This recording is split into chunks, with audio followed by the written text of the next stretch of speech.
Halo, habari za wakati huu wapendwa wasikilizaji na watazamaji. Bwana Yesu asifiwe. Kwa Wakristo, asalamu alaikum. Kwa Waislamu, ndugu zangu, ninaitwa mchungaji Boniface Mwamlima, napatikana kanisa la EAGT mtaa wa Miwale hapa Kibaha, Pwani, kata ya Pangani. Naomba niweze kuzungumza nanyi siku hii ya leo katika ujumbe ambao unasema kwamba kila mmoja wetu anapaswa kukombolewa kifikra. Kila mmoja wetu anapaswa kukombolewa kifikra. Nimejaribu kufanya utafiti katika maisha tunayoishi. Watu wengi bado hawajakombolewa kifikra, na sisi kama viongozi wa dini muda mwingine tunapata changamoto kubwa ya kuweza kubeba mizigo mikubwa kwa ajili ya hao watu, baadhi yao.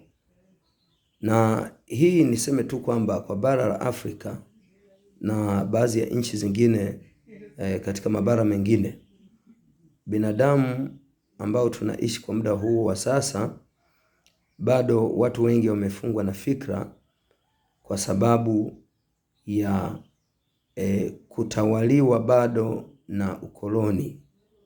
Ukoloni bado unawatawala watu wengi katika vichwa vyao. Mimi ni mpenzi sana wa kusoma neno la Mungu. Naposoma katika Biblia kitabu kile cha Mwanzo sura ya 2 mstari ule wa 15 na wa 22, tunaona kwamba Mungu anafanya uumbaji, anamweka mtu katika bustani ya Eden.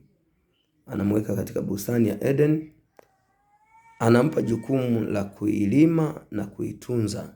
Kuilima na kuitunza bustani ya Eden, na maisha yakawa yanaendelea. Sasa basi, katika ulimwengu wa sasa matatizo mengi yanatokea.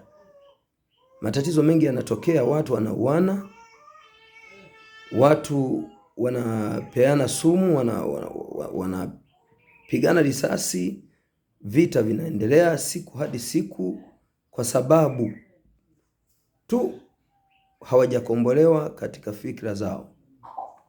Just imagine, Mungu alimwazia mwanadamu maisha mema sana, aishi maisha fulani ya kufanya kazi, alafu aendelee kuishi maisha yasiyokuwa na dosari yoyote. Manake tumeumbiwa ibada halafu na kazi. Sasa basi, watu wengi wanajitahidi sana kuingia kwenye mtego mbaya mno. Kuna mtego mbaya ambao umeandaliwa. Sijui niseme kwamba ni mtego wa aina gani, yani mtego wa adui shetani. Kwa sababu mtu anapokuwa anasoma, just imagine anasoma. Kila mtu anasoma ili aje awe bosi katika kitengo fulani. Na hiyo ndicho kitu ambacho wakoloni walifanikiwa sana kukamata fikira za mwanadamu kwa mataifa walikuwa au maeneo walikuwa na tawala.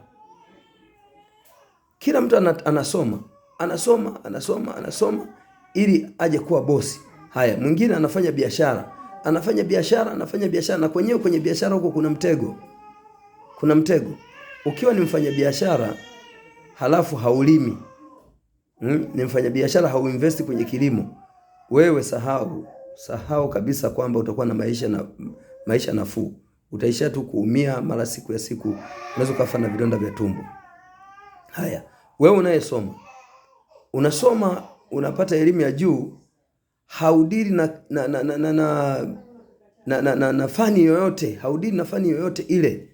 Umesoma kwa sababu wazungu ama wakoloni walitutengeneza kwamba yani sisi tusifanye kazi tuwe yani mtu unasoma ili uje uwe bosi. Ndicho kinachosababisha na migogoro katika mataifa yetu, Unakuta watu wanakuwa na tamaa baada ya kufanya kazi, baada ya kufanya kazi sawasawa na jinsi unavyoona wewe, unatamani ufanye kazi kufuatana na fulani kwa jinsi alipo, position alipo. Kwa mfano, leo tunazungumzia mtu anatamani kuwa waziri mkuu na yeye, mtu anatamani kuwa rais na yeye, mtu anatamani kuwa engineer, bosi wa TRA, sijui bosi wa wizara fulani. Sasa ndugu yangu, ukiwa unaweka wazo na namna hiyo, siku mambo hayo yakishindikana, ndio matatizo yanaanza sasa ya kuwindana, kuuana. Sasa basi, hebu turejee katika uhalisia wa Mungu aliyotuumbia. Mungu akamweka mwanadamu katika bustani ya Eden ailime na kuitunza. Kwamba ukidiri na shughuli, unasoma ndio au unafanya biashara, jitahidi kuinvesti katika kilimo, jitahidi kwa sababu kitu kikubwa ambacho kinasumbua sana watu ni njaa. Njaa ni mbaya.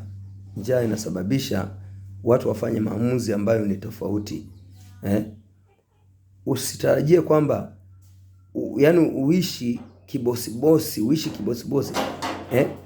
walio wengi hata waliotoboa kimaisha, ambao labda pengine walisoma wakaona kuja kuishi maisha kibosibosi hayo, wakaingia tena katika utafutaji wa kawaida kutumia akili zao na kumtegemea Mungu wao, walitoboa katika maisha.